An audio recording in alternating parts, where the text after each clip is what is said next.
Hey everybody, welcome to episode 83 of the Masterclass. As always, I am still Cam and he is still Dave, but most importantly, we are still very excited to be here with you. What's up, Dave? Yeah, we are excited to be here with you. Just always look forward to our time together and get an opportunity to discuss some scripture. Indeed. Now, before we dive in, I want to bug our listeners one more time about our Patreon page. Just real quick, patreon.com/supermegacorp. If you want to give us $1 for Christmas, that'd be great. I feel really weird. I'm not begging for money. We don't need the money. No. But it sure would help make Dad College, our new show coming at some point in the future, a little easier to pull off. So if you like what we've been doing for the past 82 episodes and you want to help us out going forward, we'd really appreciate it. If not, guess what? You can still listen. All of our stuff will still continue to be free of cost and ad-free forever. So yeah, that's all. We don't need to talk about it anymore. Go check it out if you're interested. There's a link in the show notes. If not, we're going to continue with the show now. Awesome. We're at 3 weeks of baby now, Dave. How's that going? Tomorrow. Tomorrow will be 3 weeks. It's crazy. Yeah. So fast. I mean, she looks more like a human now. Her eyes are open a lot more. She's a lot louder screaming. But it's, yeah. You think about like, 3 weeks is not a long time at all. Feels like we're in the hospital forever ago, but at the same time, you're like, how is that happening? Mm-hmm. And so now you get everyone who has kids that are your age, like, it goes by so fast. I'm like, how? And now I'm like, I have like a fraction of an idea, but it's different. It goes by quick, but I'm kind of like, I'm okay with that. I was not a big, gotta cherish every, I did, but I don't know. Yeah. It's just, I'm just excited for sleeping through the night. And my wife has been very gracious to me on work nights. Unless the world is ending, she lets me sleep. That's nice. But we also try and get the feedings down so that she can go to bed around 9 and I stay up with the kid until midnight or 1.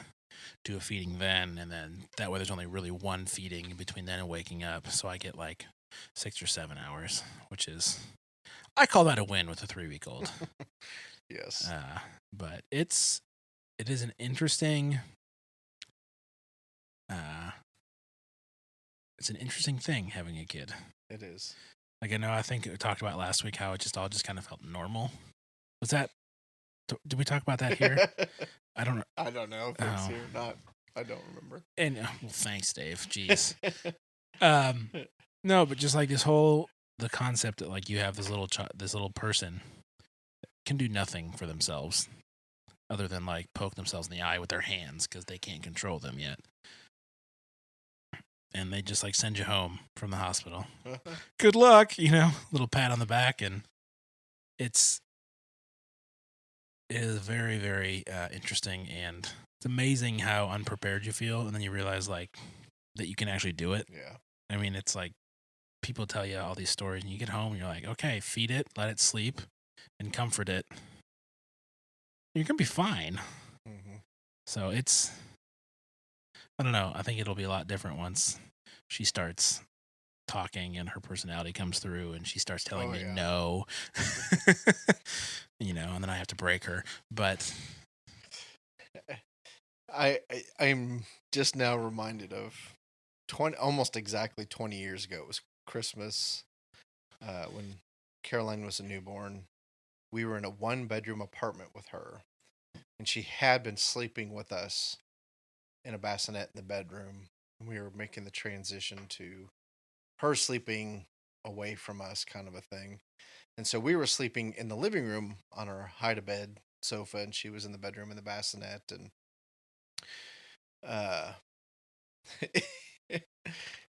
and this is just totally random. It has no words of wisdom to it, but in the middle of the night, the Christmas tree fell on Melissa and I on the hide-a-bed. Oh, no. And it was a real Christmas tree. Oh, and gosh. it was like way too big for the apartment kind of a thing. Oh, We you were went just for it, didn't you, Dave? overzealous, yes. Oh, boy. So in the middle of the night, I'm fighting this stupid Christmas tree, trying to get it to stand up. Well, in addition to being in a 1-bedroom apartment, we were on the 2nd floor. Oh, no. So I had reached the end of my rope, like sleep deprived. We were sleeping in the other room to get more sleep, like we wouldn't hear every little thing that she did. And Yeah. then the Christmas tree falls on us. And so I took the Christmas tree, threw it off the balcony, out into the back. Oh, my And gosh. my wife heard me use the F word for the first time in our marriage. Oh, nice. Wow. It took that long, huh? Yeah. Good for you. So- Oh, my gosh. yeah. I can't imagine waking up with the Christmas tree on. Like, that would be so startling and so disorienting. I'm cracking myself up, and it's not nearly as funny to anybody else to me. But I mean, yeah, it just was truly just that. I am so tired. I'm just and the freaking Christmas tree fell on us, and like I threw it off the 2nd floor balcony. So the people below us the next morning, I hate Christmas. with our Christmas tree on the ground outside their apartment. Man. So How long did you find Christmas tree needles for after that in your blankets and such? Oh, forever, I guess. That's what. All right. So if you hate Christmas, email Dave. You guys can join a club together. I love Christmas. It's just I don't like Christmas trees in my bed. Yeah, well, that's a fair point. I will grant you that that's not where they belong. Yeah. Unless they're on your pajamas. True. Huh. That was fun. I'm picturing you outside in like your undershirt and boxer with the tree overhead going, "Rah!" And like some weird strongman competition. That's just hurling exactly it. what it was. Yeah. Your name is Kirikas Fakagard, and you just this tree's made out of lead. We were in Minnesota, so I recall. Oh, sorry, you were in like a full onesie and boots and a flappy hat. No. Yeah. But I'm pretty sure there was snow on the ground, so. Did it land upright or did it land outside? It landed on its side. Oh, So, that's yeah. disappointing. Yeah. Giant lawn dart just. Well, that was unexpected. Yeah. All right. Well, we are going to, I think, just jump into scripture Okay. right away because we have a. I say it's long, only because we only usually cover maybe 2 to 7 verses. It's really not that long in the grand scheme of things, but for our purposes, it is a longer chunk of text. So we're just going to jump in, and I think we'll just roll. What do you say? Sounds good. All right, so Matthew 23, we're going to go verses 13 through, I think, 36. But woe to you, scribes and Pharisees, hypocrites, for you shut the kingdom of heaven in people's faces. For you neither enter yourselves, nor allow those who would enter to go in. Woe to you, scribes and Pharisees, hypocrites, for you travel across sea and land to make a single proselyte. And when he becomes a proselyte, you make him twice as much a child of hell as yourselves. Oh, snap. Woe to you, blind guides, who say, if anyone swears by the temple, it is nothing. But if anyone swears by the gold of the temple, he is bound by his oath. You blind fools, for which is greater, the gold or the temple that has made the gold sacred? And you say, if anyone swears by the altar, it is nothing.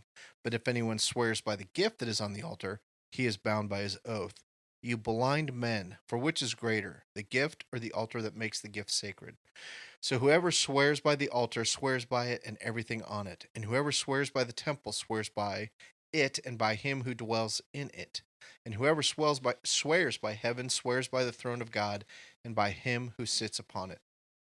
Woe to you, scribes and Pharisees, hypocrites!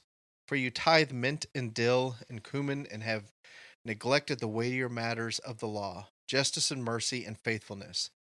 These you ought to have done, without neglecting the others. You blind guides, straining out a gnat and swallowing a camel. Woe to you, scribes and Pharisees, hypocrites! For you clean the outside of the cup and the plate, but inside they are full of greed and self-indulgence. You blind Pharisees, first clean the inside of the cup and the plate, that the outside also may be clean. Woe to you, scribes and Pharisees, hypocrites, for you are like whitewashed tombs, which outwardly appear beautiful, but within are full of dead people's bones and all uncleanness. So you also outwardly appear righteous to others, but within you are full of hypocrisy and lawlessness. Woe to you, scribes and Pharisees, hypocrites!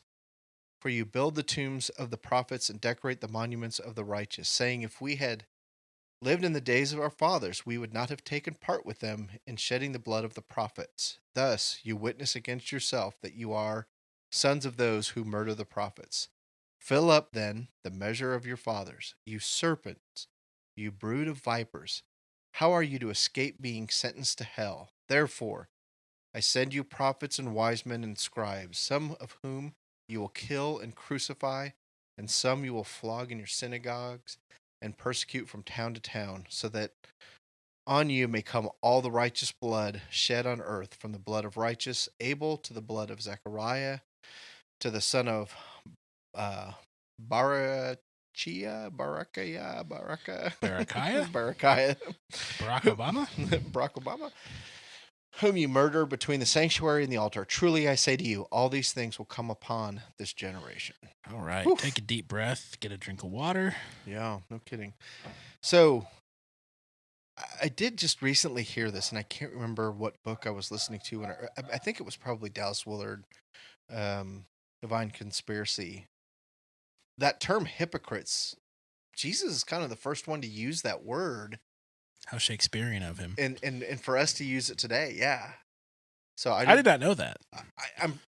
I want to go back and confirm that, but I'm pretty sure that that's what Dallas Willard just said in Divine Conspiracy, is that word and the way we even use it today originates with Jesus.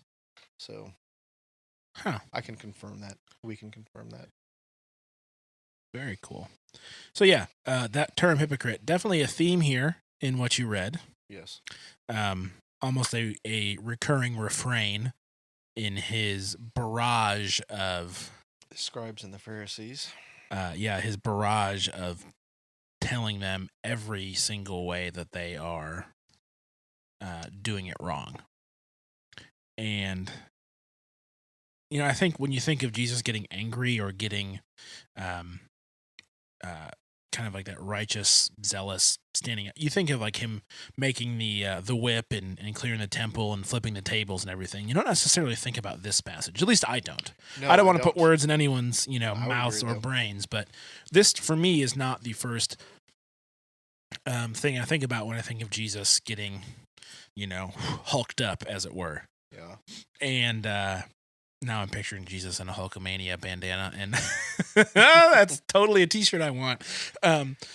Anyways, I mean, he is just giving it to them here, like left and right. Just, I mean, jab, jab, jab, jab, hooked. I mean, he's just coming at him with the woe to you, which is a thing that they would know. Mm-hmm. And calling them hypocrites, which if he is the first one to use that term, that definitely got their attention, because they have to figure out probably what exactly he means by it. And I feel like, I'm assuming you've heard this in your line of work, when people get truly angry, their ability to string together new forms of cuss words is impressive. Yeah. And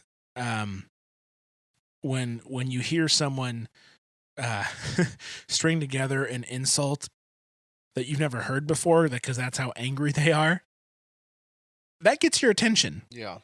And I can only imagine that this woe to you, scribes and Pharisees, hypocrites refrain was consistently bringing these people to probably anger would be my guess. Like, who does this excuse me?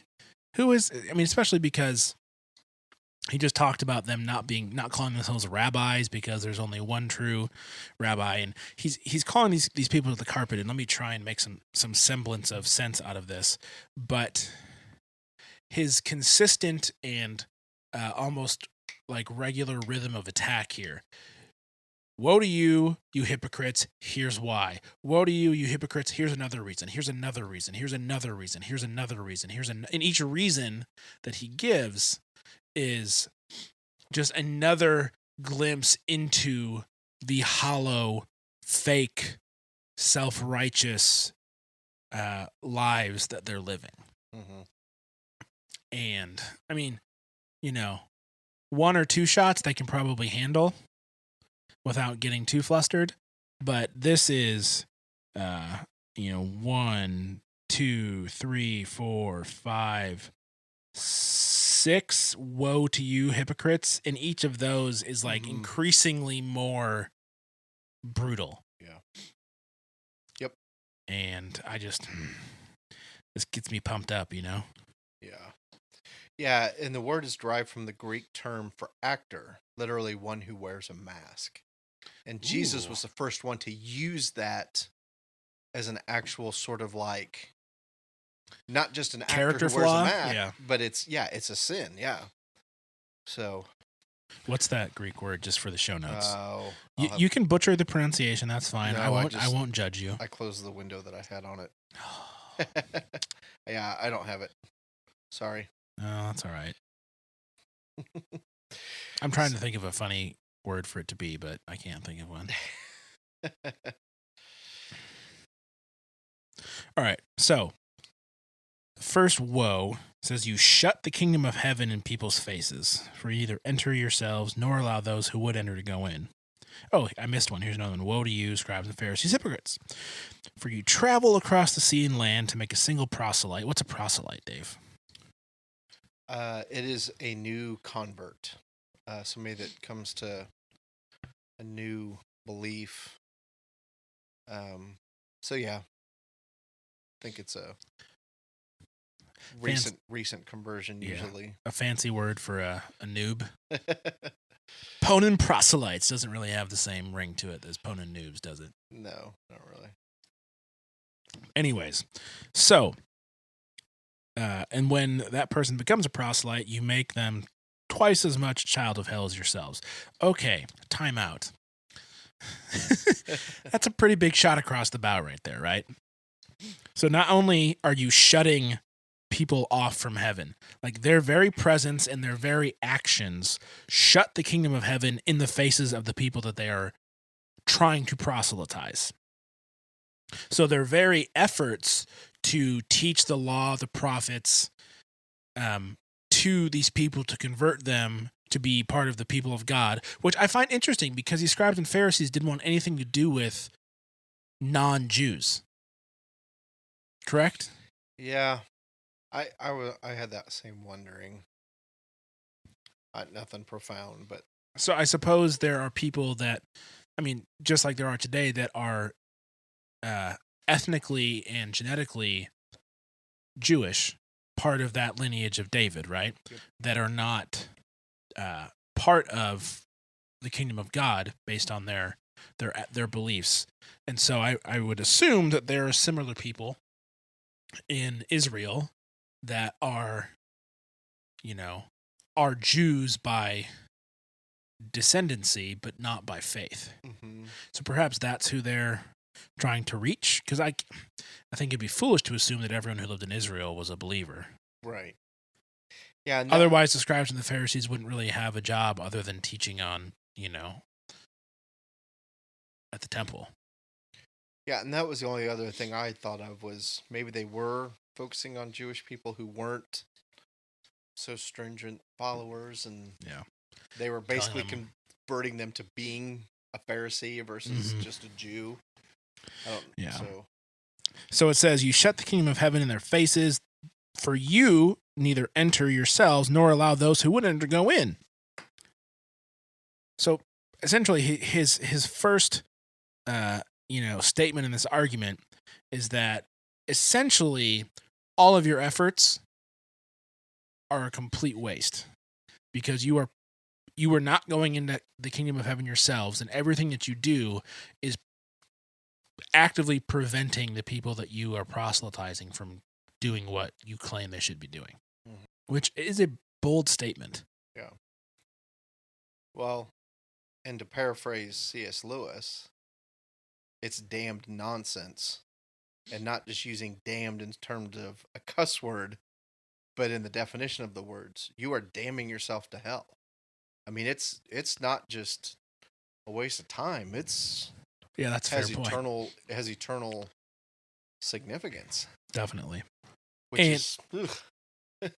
Well, I just wonder how this conversation would go today if we were to approach, say, just to put a name to it, Westboro Baptist Church here in Kansas. Mm-hmm. And we were to go to them and say, "Woe to you, Westboro Church, you hypocrites. You shut the kingdom of heaven in people's faces because you neither enter it yourselves nor allow those that you are trying to bring into your little group to enter it as well." Yeah. How would they handle that? They'd probably sue us. So I might have to go back and edit this and beep their name out so we don't get sued. Yeah, because that's what they do. That's what they do. They have many lawyers. Yeah. I mean, even in a situation like that where it's obvious that they are misrepresenting God and the Bible and Jesus, it still feels like, oh man, that's a really... I wouldn't feel comfortable telling them that, but maybe that's just because I don't want to seriously get sued. I don't want to. Yeah. Well, and I guess even as you say that, it just makes me go, like, do they even want the converts? Like, putting their name on that to me suddenly I was like, they stand out there and they do that. But I'm like, what would they do if somebody came up to them and said, "Wow, I've seen the light. I want I mean, I'm guessing they've never had that happen. Maybe they have. How do they get the people other? I mean, maybe someone doesn't walk up and just... They're all related. That's how they have. I'm just saying. So, anyways. So, hypocrites shutting the kingdom out, they're doomed from the beginning, essentially. I feel like that's what he's establishing here. Everything you do is doomed to fail as far as the kingdom of God is concerned, which is why Jesus is here to bring the kingdom, to initiate that, and to show the world what the kingdom is actually about. Correct? Mm-hmm. So if we we shouldn't skip over, you make him twice as much a child of hell as yourself. That's not the only insult that Jesus is going to throw their way, but that's a pretty good one. Yeah. I don't feel like they appreciated that part very much. But he's not wrong. No. So if we continue on, it says, "Woe to you, blind guides," who says, "If anyone swears by the temple, it is nothing. But if anyone swears by the gold of the temple, he is bound by his oath." I got so excited I skipped words there. This is insane. Whoever swears by the temple, the embodiment of God on the planet, not a big deal. But whoever swears by the gold the temple makes by selling all the animals to sacrifice, oh, don't you dare. Oh, you rotten person, you scoundrel. We're going to treat you like you have leprosy or something. That to me right there is the absolute essence of what is wrong with these people. And frankly, what is wrong with most of us when it comes to our... My cough just totally threw off my train of thought. It's what's wrong with them for sure, but I feel like it's what's wrong with us when we take offense or make things that aren't important. Like the whole we minor in the majors and majors in the minors type of deal. Like you can talk bad about Jesus, but oh my gosh, don't you be a homosexual because God hates those people. And you're like, let's just flip that around for a second. And I feel like this is absolutely telling of what these people actually care about. Swear by the temple, not a big deal. Swear by the gold of the temple, now you have, you've crossed the line. And that to me, and then it continues on even more.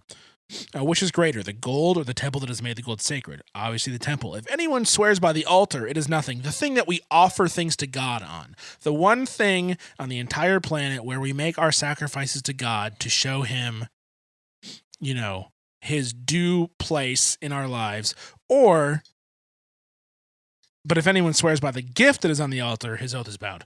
So essentially, the dead goat is more important to them than the God that the dead goat was sacrificed for.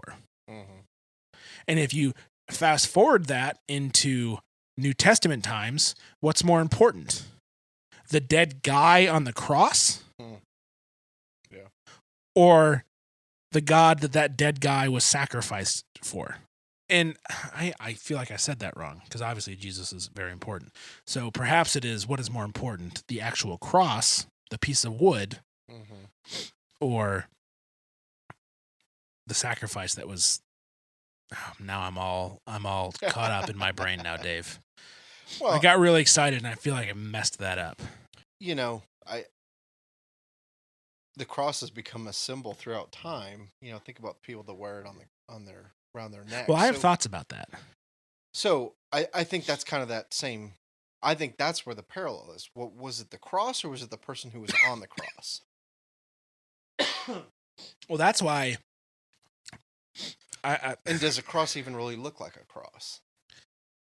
I mean, I don't know. I don't know either. But in my attempts to make some sort of Old Testament, New Testament parallel, I feel like I just like word vomited there and didn't quite make the point I was making. But I think this will help make the point that I intended to make. Protestants have the cross. Catholics have the crucifix with Jesus still on it. Right.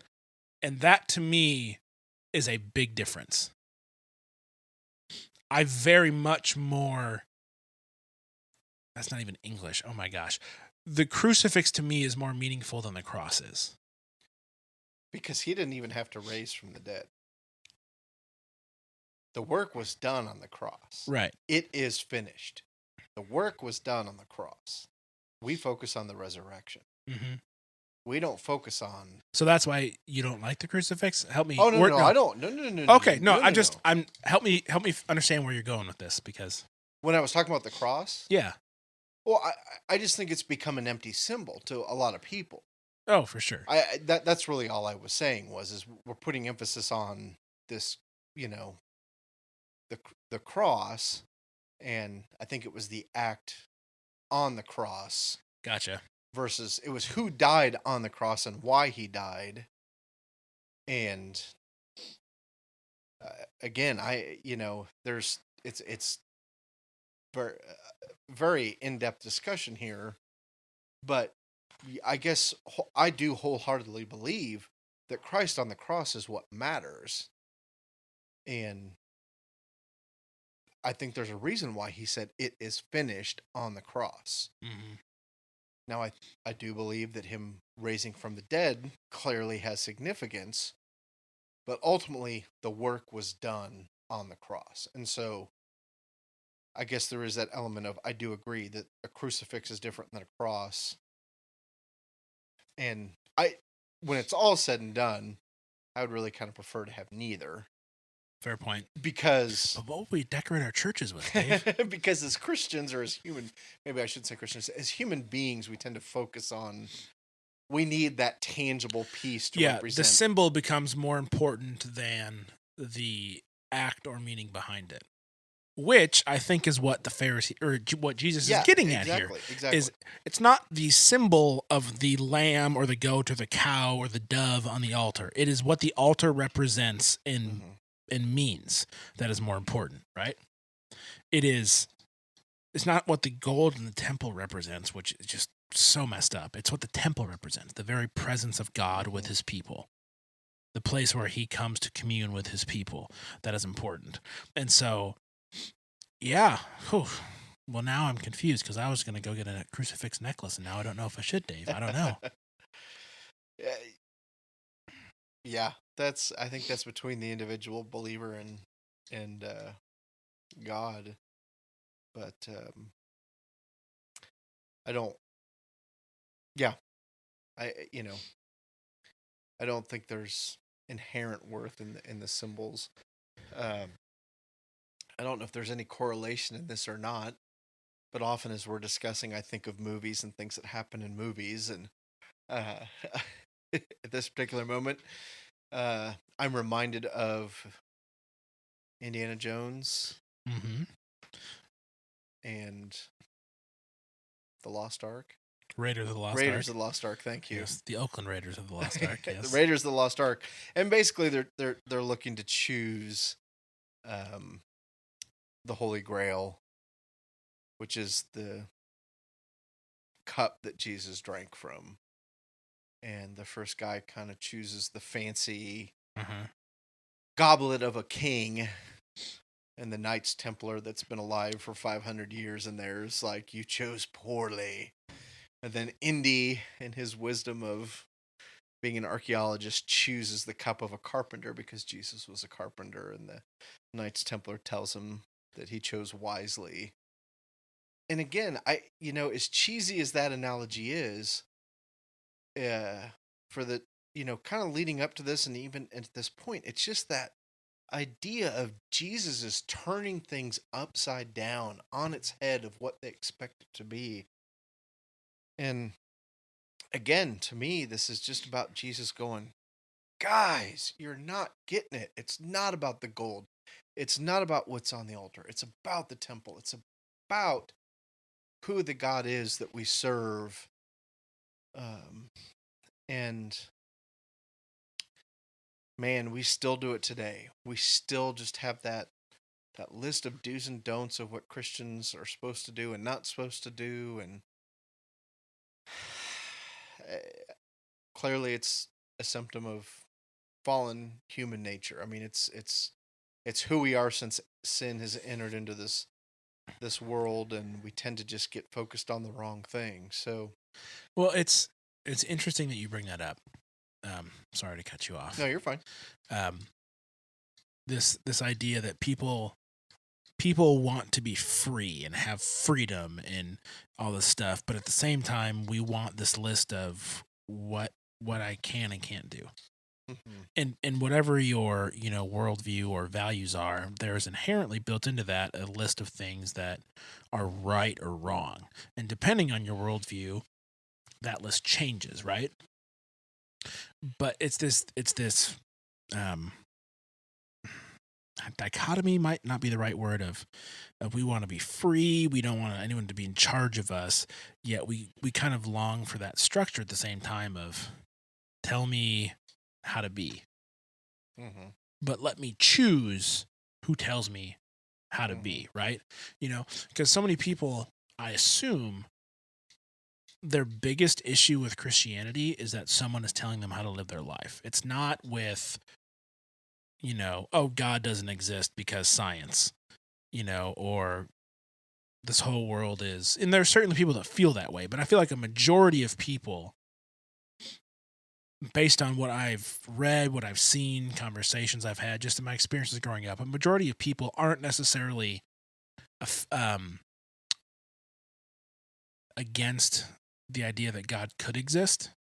They're far more against the idea that some book is going to tell them how to live their life, because that is restrictive, right? And they'd rather have someone else tell them how to live their life, like the current American culture that's like, sure, as long as you don't do anything really bad, sure, you can sleep around, sure, you can cheat on your taxes, sure, like, it's all about just being comfortable and having a good, happy life. And as long as you do what you want to do to be happy, then it's okay. Mm-hmm.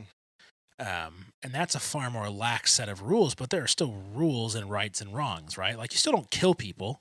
Right. That's still not an okay thing to do. I'm just waiting for that to be like, well, Constitution says it's okay to kill people. Like, I'm just waiting for that day to happen. Well, I think you're seeing it on a small. I don't know, small. You're seeing it on a certain level. Abortion is legal. With abortion. Yeah. That's fair. That's a good point. Mother Teresa, it's a travesty that, someone would take a human life so they can live as they want. I think suicide is becoming much more of a, you don't have a right to tell this person that they can't kill themselves. And I think you're going to start seeing legalized assisted suicide, to where somebody helping somebody with suicide won't be charged with it.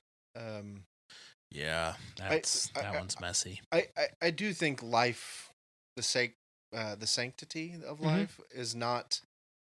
I think it's diminished in our culture, and I think there is this idea of mercy killings and abortion and things like that are creeping in. Yeah, I read a tweet the other day. We're gonna park on abortion for a while and lose all of our listeners. Um, I read a tweet the other day, and I'm not gonna do it justice. So I'm not judging this person because my recollection of it is not perfect. But essentially, um, it was retweeted by someone who I respect, who I know is not a Christian. I still respect him. He's a very smart man, but he is very much for the, if you want to be, if you were born a man and want to be a woman, or if you're born a woman and want to be a man, totally fine. If you're homosexual, totally fine. Like whatever you need to do to be who you are, totally cool. It's no one should judge you for it. You shouldn't be made less than, like, all for equality in every single way, which to a certain extent, okay. I think we kind of lose some stuff along the way there, but he retweeted this because he's all about just give everyone equal footing, regardless of what their, life choices are, as long as they're not harming somebody else. Which to me kind of seems to be the ethos of this current culture we live in. As long as you're not offending or hurting other people, just do you. And that's totally fine. Unless, of course, you're a Christian, because Christians hate homosexuals and think the world is still flat. And this tweet was essentially against an abortion law in a state that said you had to, I think it was legal before 6 weeks of gestation or pregnancy, but after 6 weeks it was illegal. And the woman who this guy retweeted was saying how ridiculous 6 weeks was, because who knows that they're pregnant after 6 weeks? And because pregnancy starts 2 weeks before, because they go back to your previous menstruation, which is always 2 weeks before you get pregnant based on when you ovulate. So really you only have 4 weeks, and then, okay, so you're going to miss a period. Apparently that's not uncommon for a woman to either miss it or just be very light and not notice it. And the only person that's going to check that they're pregnant in the first 4 weeks is someone that wants to be pregnant, who is actively like, okay, we just had sex, let me make sure I'm pregnant, because they're trying to have a baby. And so she's saying that those are the people that want to have the baby, or the people that are going to actively check within that 4-week time period of did it take. And the people that don't want to have kids, that are more likely to have an abortion, are the ones that aren't going to be checking regularly because they don't want kids. They're not trying to get pregnant. And so her whole point is this whole 6-week time frame is ridiculous, because then someone who doesn't want to get pregnant and is pregnant can no longer legally end the pregnancy. And I say end the pregnancy to be generous. I don't say kill the baby, because I know some people don't think that it's an actual baby. I happen to think you're terribly wrong. I definitely think it's a baby, and I think it's a wrong thing to do. And, so my initial response to this lady was, well, if you don't want to get pregnant, then keep your freaking pants on. It is not that hard to keep your pants on. But then most people will say, I'm an adult. It's my right to, we're sexual beings. It's my right to exercise, my sexual desire with a person. That's fine. And so that's where I come into this whole abortion thing, is like, it's not even necessarily like our starting premises are so different. It's not even just about the sanctity of life. It's about the purpose of sex. It's about the spiritual nature of sex, whether it exists or not. It is about so much more than is an abortion murder. Like, that's a huge concept that we should talk about that, but it starts way before that. It starts way before the woman becomes pregnant. It starts way before that woman and that man have sex. Like, it is about our fundamental understanding of what it means to be human. Like, that's where the discussion on abortion starts. And it's so much caught up on the let's go picket the pregnancy center where these women are making this terribly difficult decision. I mean, I'm going to give every woman who's ever had an abortion an amazing amount of grace because I don't know what that's like. I don't know what that decision costs. I don't know your thought process. I don't want to judge you for doing it because I don't know the situation. And I don't want to condemn you for doing it because guess what? Jesus wouldn't. But I feel like, and it's just like, you know, the church with homosexuality is we're focusing on the end product or the end result that we deem to be bad. And we're not dealing with all of the things that lead up to that situation. Nor are we dealing with the individual that's involved. No, it's just a blanket, this is wrong. And when you tell someone that what they're doing is wrong and what they're doing is an incredibly difficult, you know, emotionally traumatizing thing to do is to go like, who are they going to go to for comfort and grief? The people that are telling them that they're a horrible person for just killing their baby, or the people that are saying, you know what, it's fine. I know who I would go to. Right. I'd flash those people the bird on the way out, yeah. and then go to the people that are saying, you know what, come over here, we got you. Yeah. It's so my point in all of that, whether you agree with me or disagree with me, which is fine, let us know, is that there is so much more to those situations than the decision to have an abortion. Like there are 95 things leading up to that we need to be more worried about. Because if we worry about those things and talk about those things and engage with people on those things, then maybe we never get to the point where that's an issue. And I don't know if you've said this on air or not, but the discussion of like voting for a Republican president because they're pro-life, not pro-choice. Roe versus Wade has been around since 1973? 73, 74, and maybe 72. It's I don't know. never been repealed. No. It's not ever going to be. And so the issue shouldn't be about legalizing or making it illegal. It should be far more focused on what makes humans act. You know, and that's, am I making any sense? Like we're focusing on the end problem. We're not dealing with any of the circumstances or decisions or symptoms that would lead to a potential situation like that. Yeah, because, I mean, it's just like, it's endless because if Christians are truly concerned about those things, if you're truly pro-life and you're concerned about abortion, it's not about legislating whether it's legal or not. It's about being involved in the lives of people. Because Absolutely. that's what Jesus did. He was involved in the lives of people. And so,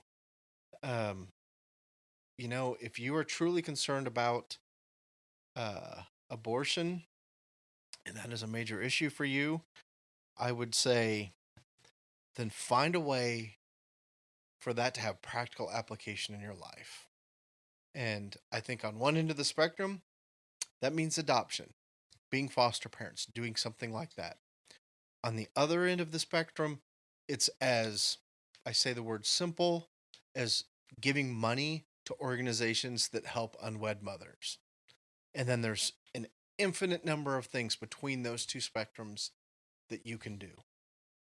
And I believe truly one of those things is just discipleship, just telling people that Jesus loves them and life on life. And, you know, it just, one of my things is I just get, I get exhausted with Christians wanting government to solve all the problems. To be the answer to problems. Did you not read the Old Testament? Probably not. But if you do, you would know that doesn't solve the problem. No. And Jesus never aspired. And again, even when I say that, I'm not saying Christians don't run for office. I'm not telling Christians don't be involved in politics. No, but a Christian president is going to solve our problems. Neither is a Christian Senate or anything like that. Christian judges, like it. Nope. It's not going to fix what's wrong. Nope. I truly do. I think George W. Bush has a desire. He acknowledges God, and I think he is somebody that pursues that relationship. George W. Bush. many flawed presidency, many flaws in his presidency.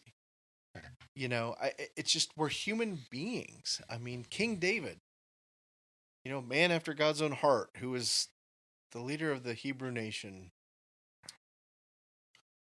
was there because of integrity that he showed. He stumbled and fell, and so yeah, I just please don't.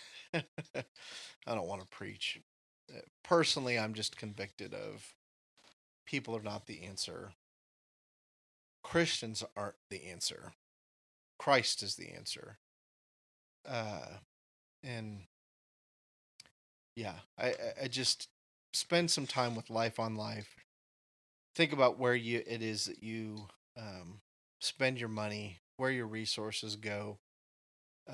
Maybe I'll even back that up one. How much time do you spend praying just for unwed mothers? How much do you spend time praying for kids that are already in the foster care system? I don't remember the exact number, but there's hundreds. It's staggering. There's hundreds in Kansas alone of kids that need to be placed in foster thousands. care. Yeah.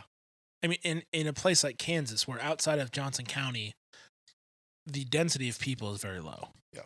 You've got some spikes in Topeka and Wichita, but outside of that, you've got, Kansas City, Topeka, and Wichita, and then outside of that, it's a very low density of people. And even in a place like this, there are still many, many, many kids that are wards of the state. Yep. Which, if you know anyone who has been in the foster care system, regardless of Kansas or any other state, you'll know from their stories and their experience, it is not a way to grow up. No. Yeah, and even in that, if you know somebody that does foster care, help them out. Help them out. Babysit for them financially. Yeah, bake them meals. Help tutor the kids. Yeah, there's just so many. There is a thing called Care Portal. Yes, thank you for talking about that. Care Portal is awesome. So there's, and I don't know what the website is, but Care Portal. It'll be in the show notes. Every church doing a little.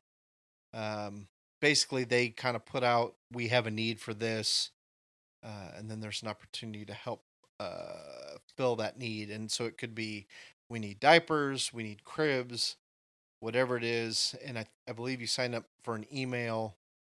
Yeah, and they just send it out. And if you can help, you respond. And if you can't, you just let it go. Yeah. And it is simple as that. And there's a big push between a lot of churches here in the Kansas City area over the summer with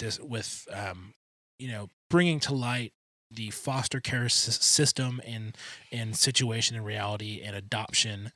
And, based on what I know about Dave, I know that that's something that's important to you because you did adopt a child, your son. And, so there's a lot of churches in Kansas City, and I know probably more nationwide that I'm unaware of, but this Care Portal, we'll have a link in the show notes. If you were at all interested in learning more about what foster care and adoption looks like, or just even helping other people to give these children what they need, then check out the Care Portal link in the show notes, because you'll be able to see very easily how you can meet needs without having to, fly around the world to go on a mission trip. There are people in your local community most likely that could use your help. Yeah, it is careportal.org. I don't know the total region that this affects, but there are 489 open requests right now. And again, some of the requests I'm looking for right now are Oklahoma City, places in Missouri, Texas. There is an opportunity to go and do something to meet some needs in a very tangible way. And yeah, it really, there's needs up to $5,000. And so You know, I know we all don't have $5,000 of disposable income to give to something like that, but it could be something that you rally a small group around to fund, or you rally your church around to go fund. Because if there's 489 open requests, clearly there's a huge need. So some of these things don't even apparently cost money. They're just looking for used kids' clothes. Yeah. Anybody that's had a kid has used kids' clothes. So, Mhm. all My right, kid's 3 weeks old, and I already have used kids' clothes. So, I'll get off my soapbox. no, I think that's a really good spot to call it an end for this week, and we will get back to our passage here. The woes to the Pharisees next week. We will continue to rain on their parade. Bye. Bye.